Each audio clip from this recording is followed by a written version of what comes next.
Praise the Lord. இன்றைக்கும் கூட நம்ம ஒரு அழகான ஒரு காரியத்தை பத்தி நம்ம டிஸ்கஸ் பண்ண போகிறோம். அன்றாட வாழ்க்கையில நாம் தினமும் சந்திக்கிற பிரச்சனைகளை குறித்து ஒரு சின்ன கான்வர்சேஷன், டிஸ்கஷன் அப்படின்னு எடுத்துக்கலாம். ஓகே. நான் இவங்க கிட்ட ஒரு 4 கொஸ்டின் கேட்க போறேன். அதே மாதிரி அவங்க என்கிட்ட ஒரு 4 கொஸ்டின் கேட்பாங்க. இப்ப வந்து யாராவது நம்ம மேல ஒரு வீண் பழி போடும்போது அந்த இடத்துல நம்ம எப்படி ரியாக்ட் பண்ணணும், எப்படி ஆக்ட் பண்ணணும் ஒரு கிறிஸ்டியனா?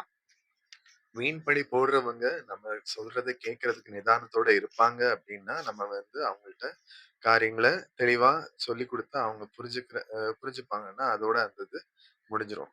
இல்ல சிலர் வந்து நிதானம் இல்லாம, அவங்க சொல்ற காரியங்கள் தான் சரி அப்படிங்கிற ஒரு வீராப்புல பேசிக் கொண்டிருப்பாங்கன்னா, அவங்கள்ட்ட நம்ம என்னதான் நியாயமான காரியத்த சொன்னாலும், அவங்க வந்து அத கேட்கறதுக்குள்ள அ மனநிலையில இருக்க மாட்டாங்க.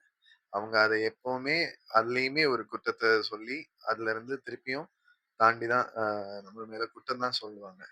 அதனால அந்த மாரிப்பட்ட சிச்சுவேஷன்ல அமைதியா இருக்கிறது தான் பெட்டரான ஒரு சொல்யூஷன். ஆமா. இப்படிதான் இயேசு கிறிஸ்துவ வந்து பிலாத்து வந்து கேட்பாரு. "நீர் தான் யூதருக்கு ராஜாவா?" அப்படின்னு கேட்கும்போது, அவர் சில இடங்கள்ல அமைதலா இருப்பாரு. சில இடங்கள்ல வந்து, "ஆம், நீர் சொல்லுகிறபடிதான்" அப்படின்னு சொல்லுவாரு. ஒரு ஒன் லைன்ல ஒரு ஷார்ட்டா ஒரு ஆன்சர் சொல்றாரு. அது வந்து அதற்கு பின்பதாக வருகிற அந்த பெரிய விவாதத்த வந்து அது தடுக்குது. ஓகே. அ இப்போ ஹவ் டு ஃபர்கிவ், இப்போ வந்து நம்ம காயப்படுத்திட்டே இருக்கிறாங்க அப்படின்னா, அந்த காயத்த நம்ம மறந்து எப்படி அவங்கள மன்னிக்கிறது? இது கொஞ்சம் கஷ்டமான ஒரு விஷயம். ஏன்னா, அ நம்மள ஒரு ஆள் அடிச்சுட்டா கூட அந்த இது நமக்கு வந்து மறந்துரும். அந்த காயம் ஆறுற டைம் மறந்துரும். ஆனா, வார்த்தையினால நம்மள குத்தி காமிச்சாங்கன்னா, அது வந்து நெறைய நேரங்கள்ல அது நம்ம மனசுல இருந்துட்டு தான் இருக்கும். அத மறக்கிறதுக்கு கடவுள்ட்ட தான் நம்ம வேண்டி கேட்டுக்கணும். ஏன்னா நம்மளுடைய பலனால நம்ம என்னதான் ட்ரை பண்ணாலும் அத வந்து நம்மளால மறக்க முடியாது. நம்ம அதுக்கு அ பதிலாக எதுவும் செய்யாம இருக்கணும். ஏன்னா கடவுள் என்ன சொல்லியிருக்கிறாங்கன்னா, நமக்கு தீங்கு செய்றவர்களுக்கு நம்ம நன்மை தான் செய்யணும் அப்படின்னு சொல்லியிருக்காங்க. ஸோ ஆ நம்மள வார்த்தையினால தீமை செஞ்சிருந்தாங்க அப்படின்னா கூட நம்ம வந்து அதுல அமைதியா இருந்து, ஆ சில நேரங்கள்ல பொறுமையா இருக்கிறது தான் பெட்டரான ஒரு சொல்யூஷன். ஓகே. ஆ இப்போ நம்ம கிறிஸ்டியன்ஸ்க்கு வந்து நம்ம ஹாபீஸ்ன்னு எடுத்துக்கிட்டோம்னா, என்னென்ன மாதிரியான ஹாபீஸ்லலாம் நம்ம இருக்கலாம்? சினிமா பார்க்க போகலாமா? இல்ல ஃப்ரெண்ட்ஸோட சேர்ந்து அவங்க கூப்பிடுற இடங்களுக்கெல்லாம் போகலாமா? பார்ட்டீஸ், கெட் டுகெதர் அதெல்லாம் அட்டெண்ட் பண்ணலாமா? ஆ நம்ம கிறிஸ்தவனாக இருக்கணும் அப்படின்னு சொல்ற டைம் நெறைய ரெஸ்ட்ரிக்ஷன்ஸ் உண்டு. ம். ஏன்னா, அந்த ரெஸ்ட்ரிக்ஷன்ஸ் வந்து ஆ நம்மளுடைய வாழ்க்கை எப்படி இருக்கணுங்கிறத நிர்ணயிக்கும். நம்ம எல்லா விதமாகவும் வாழலாம் அப்படின்னு சொல்லக்கூடிய ஒரு நிலையில இருக்கவே முடியாது. ஏன்னா கடவுள் சொன்ன மாரி ஒரு ஆ நீதிமானாட்டு வாழணும் அப்படின்னா, நம்ம வந்து நம்ம அந்த ஒரு வாழ்க்கை நடைமுறைய கடைபிடிக்கிறதுக்கு நம்ம முதல்ல தயாரா இருக்கணும். அதே நேரம் நம்ம கூட இருக்கிறவங்களும் அத வந்து என்கரேஜ் பண்ற மாரி இருக்கணும். அதே நேரம் தப்பான காரியங்கள என்கரேஜ் பண்றவங்க கூட நம்ம இருந்தா எப்பவுமே அது நம்மள வந்து ஒரு தீமையான பாதையில கொண்டு போறதுக்கு தான் பார்ப்போம். அதனால சில நேரங்கள்ல இந்த உலக பிரகாரமான காரியங்கள்ல இருந்து நம்ம தள்ளி இருக்கணும் அப்படின்னு நினைச்சா, சில நட்புகள நம்ம வந்து தியாகம் செஞ்சு தான் ஆகணும். ஆ நம்ம கூட தான் வேலை செய்வாங்க, இல்ல கூட தான் படிச்சிருப்பாங்க. என்னதான் இருந்தாலும், சில நேரங்கள்ல நமக்கு வந்து அ அவங்க செய்ற சில காரியங்கள் அ நல்லதில்ல அப்படின்னு தோணுச்சுன்னா, நம்ம வந்து அதுலருந்து விலகி தான் இருந்தாகணும். ஓகே. அப்போ எந்த மாதிரியான ஹாபீஸ வந்து சூஸ் பண்ணலாம்? ஹாபீஸ்னா நம்ம ஆ சர்ச்சு ஆக்டிவிட்டீஸ்ல இருக்கலாம். அதாவது சர்ச் சர்வீஸ் தாண்டி நம்ம வந்து எண்டவரோ, இல்ல யூத் மீட்டிங் இந்த மாரிப்பட்ட காரியங்கள். அதே நேரம் வயது சென்றவர்கள்னா, இப்போ மென்ஸ் ஃபெலோஷிப் இந்த மாரிப்பட்ட காரியங்கள்லலாம் ஆக்டிவா இருப்பாங்க. அதே நேரம் ஆ சின்ன சின்ன ஊழியங்கள் செய்யலாம். இப்போ ஆ ஹாபீஸ்ன்னு சொல்ற டைம் அது வந்து ஊழியம் ஹாபியாட்டு இருக்குமா அப்படின்னு கேட்டா, சிலர் அத எடுத்து பண்றாங்க. அவங்களுக்கு அது முடியுது. உங்களோட அவங்க ஃப்ரீ பணம் டைம்ல ஆமா. அந்த ஃப்ரீ ட்ராக்ஸ். டைம்ல ஆமா. அந்த மாரி பண்ண முடிஞ்சவங்க அத பண்ணலாம். அது இல்லாம நம்ம கேட்டா, ஆ எனக்கு முந்தி ஒரு டைம்ல நான் செஞ்சுட்டு இருந்தது சாங்ஸ் ஆ எடுத்து பிராக்டிஸ் பண்ணி ப்ளே பண்ண முடியுமா அப்படின்னு பார்க்குறது. ஸோ பாடல் இல்லன்னா, ஏதாவது இசைக்கருவி பிராக்டிஸ் ம். பண்றது. இந்த மாரிப்பட்ட காரியங்கள் நம்ம ட்ரை பண்ணி பார்க்கலாம். அது இல்லாம கார்டனிங், பெயிண்டிங் இந்த மாரி தான் ஏதாவது நம்ம செய்ய வேண்டியிருக்கும். ஓகே. ஓகே. அ நம்மளுடைய அ வொர்க் டென்ஷன வந்து எப்படி டீல் பண்றது? How to deal with your work tension? Work டென்ஷன்னு சொல்றது, ஆ என்ன பொறுத்தவரைக்கும் வேலைய தாண்டி வந்த பிறகு அத பத்தி யோசிக்கவே கூடாது. அத பத்தி நம்ம மனசுல யோசிச்சுட்டு இருந்தோம்னா, தேவையில்லாத டென்ஷன் தான் வரும். ஏன்னா நம்ம வாழ்க்கையில அது ஒரு சின்ன பங்கு தான். அதையே நம்ம யோசிச்சுட்டு இருந்தா, நம்ம வாழக்கூடிய வாழ்க்கையே போயிடும்.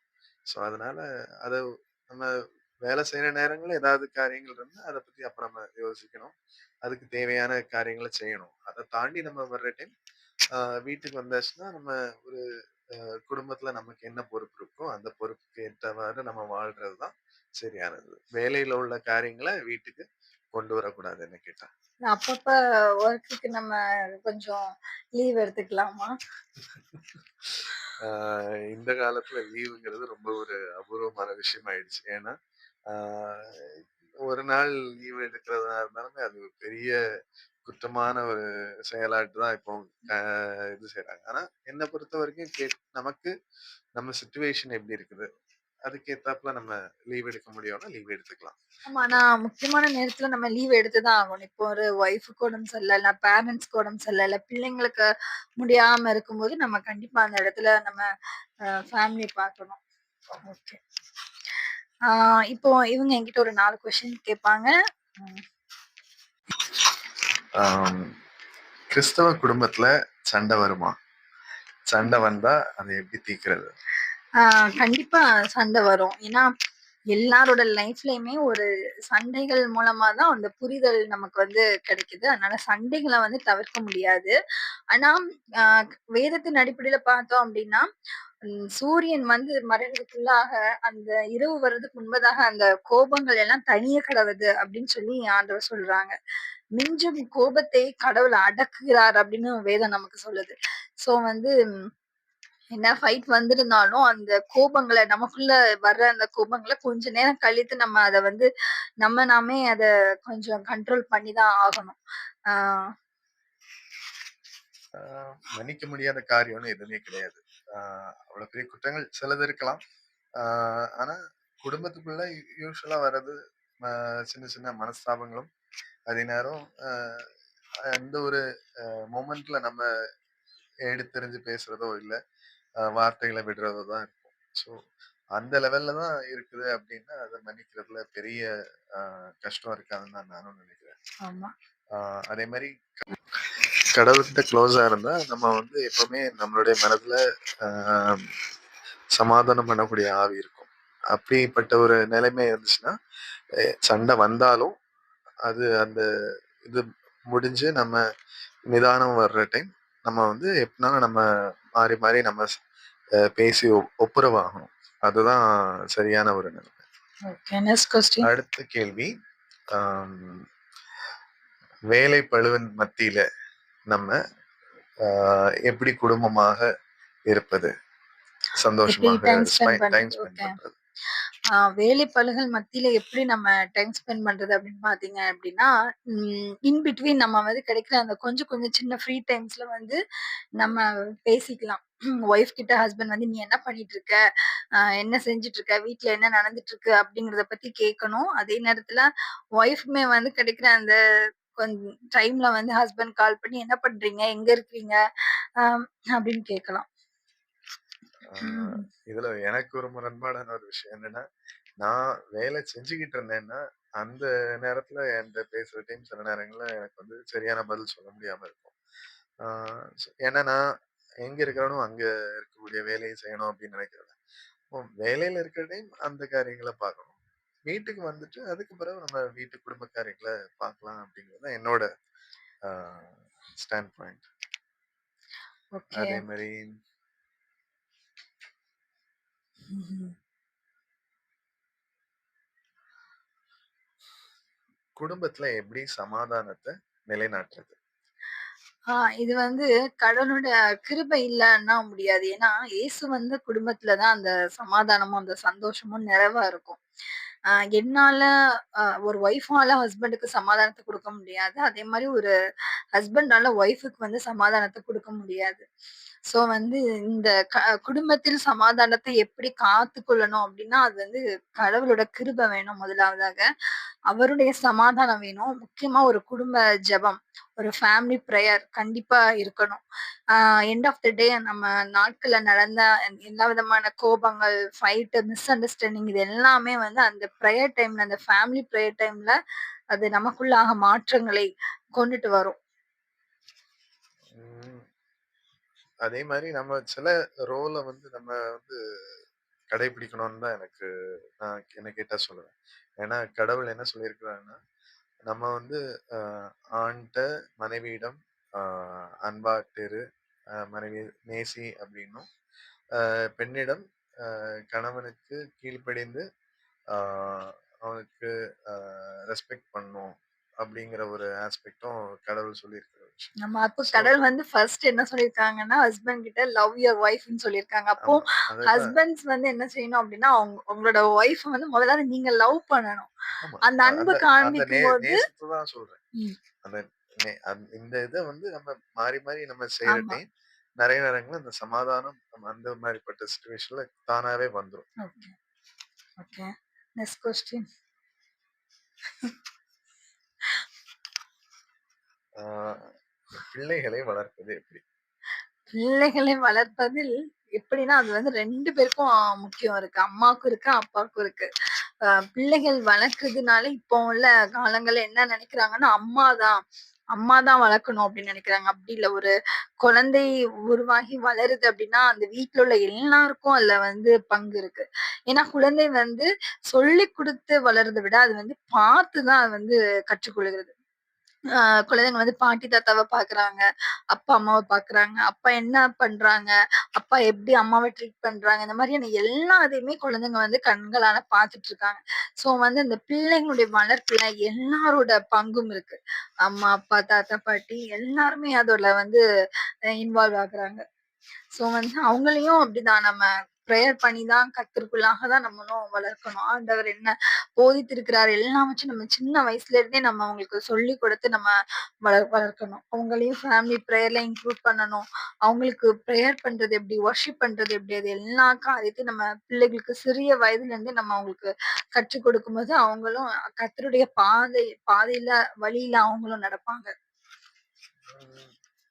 என்ன கேட்டா பிள்ளைகள கண்டிப்பா வளர்க்கணுங்கிறது தான் ஒரு முக்கியமான ஒரு விஷயம். ஏன்னா, இப்போ உள்ள சினாரியோல நெறைய பேர் என்ன பண்றாங்கன்னா, பிள்ளைங்கள கண்டிக்க கூடாது. அவங்க போற போக்குல விட்டு பிடிக்கணும் அப்படின்ற மாரி சொல்றாங்க. அது எனக்கு என்னதோ அதுல பெரிய சரியான விதம்னு தோணல. ம். ஏன்னா, அ ஒரு வேலி இருந்தா தான் அந்த இது வந்து ஆடும். இல்ல அந்த வேலிக்குள்ள இருக்கிறது வந்து பத்திரமா இருக்கும். வேலி இல்லாத ஒரு அ அ மந்தையோ, இல்ல எதுவா இருந்தாலும், அந்த இது வந்து நெறைய நேரங்கள்ல நாசமாகறதுக்கு வாய்ப்பு ஜாஸ்தி. ஸோ, அதனால நம்ம ரூல்ஸ பிள்ளைங்களுக்கு சொல்லிக் குடுக்கணும். அத என்ஃபோர்ஸ் பண்ணணுங்கிறது என்னோட ஒரு stand point. Okay. Okay. Correct தான் பிரியமானவர்களே. ஏன்னா, "அப்புறம்பே கையாளாதவன் தன் மகனை பகைக்கிறான்னு" சொல்லி வேதத்துல அ சொல்லியிருக்கு. ஆகையினால நம்ம அதுக்கு யோசிக்கக் கூடாது. அதுக்காக அவங்கள மனம் நோகுற அளவுக்கு நம்ம ரொம்பவும் அவங்கள இது பண்ணிடக்கூடாது. ஒருத்தர் கண்டிச்சாங்கன்னா, இன்னொருத்தவங்க வந்து அந்த பிள்ளைங்கள வந்து அன்பா அணைக்கிற மாதிரியாக இருக்கணும். 2 பேரும் சேர்ந்து ஒரே நேரத்துல அ ஃபோர்ஸா அவங்கள வந்து இது ஹேண்டில் பண்ணக்கூடாது. ஆ ஓகே. பிரியமானவர்களே, இன்றைக்கும் கூட நம்ம நெறைய காரியங்கள குறித்து நம்ம டிஸ்கஷன் பண்ணோம் இல்லையா? இந்த கான்வர்சேஷன் வந்து உங்களுக்கு பிரயோஜனமா இருக்கும் அப்படின்னு நான் நெனைக்கிறேன். இன்னும் அநேக காரியங்கள குறித்து நம்ம இன்னும் வரப்போகிற வீடியோஸ்ல நம்ம பார்க்கலாம். இன்னும் எத பத்தியெல்லாம் நம்ம பேசணும் அப்படின்னு உங்களுக்கு ஏதாவது ஒரு கருத்துக்கள் இருந்துச்சுன்னா, நீங்க கமெண்ட் செக்ஷன்ல நீங்க அத ஷேர் பண்ணலாம். இன்னும் மற்றொரு வீடியோல நாங்க உங்கள சந்திக்கிறோம். Thank you. God bless you. God bless you. இது மட்டும் இல்ல, இப்ப எல்லாரும் நீங்க நெனச்சுட்டு இருப்பீங்க, சரி இவ்வளவு தூரம் பேசியிருக்காங்கல்ல, இவங்க 2 பேரும் இதையெல்லாம் கடைபிடிக்கிறாங்களா? கரெக்ட்டா வாழ்றாங்களா? அப்படின்னு நீங்க நெனைக்கிறீங்க. உங்களுக்கு ஆப்வியஸா இந்த ஒரு கேள்வி வரும். ஆ உண்மையா சொல்லப்போனா இல்ல. நாங்களும் இந்த ஒரு ப்ராசஸ்ல தான் இருக்கோம். We ஏன்னா are still in the process. ம். ஏன்னா அத வந்து எல்லாம் தெரிஞ்சிருந்தாலுமே அத வந்து 100% நம்மளால அப்ளை அத பண்ண வந்து முடியாது. பிராக்டிகல் லைஃப்ல கொண்டு வரது ரொம்ப கஷ்டம். ம். ஆ ஏன்னா எல்லாரோட எமோஷன்ஸும் வித்தியாசமா இருக்கும். ஒவ்வொரு ம். நேரங்கள்ல ஒவ்வொரு மாரி பிஹேவ் பண்ணுவோம். ஸோ இருந்தாலும் இந்த காரியங்கள நம்ம மனசுல வச்சு, நம்ம எப்படி வாழணும் அப்படிங்கிற நியதிகள தெரிஞ்சிருந்தோம்னா, நம்ம வந்து நம்மள நம்மளே திருத்திக்கலாம். நம்ம வந்து இம்ப்ரூவ் பண்ண ட்ரை பண்ணிக்கலாம். ஸோ அதுதான் இந்த ஒரு வீடியோவோட நோக்கமா நான் கருதுறேன். Okay. God bless you. Thank you.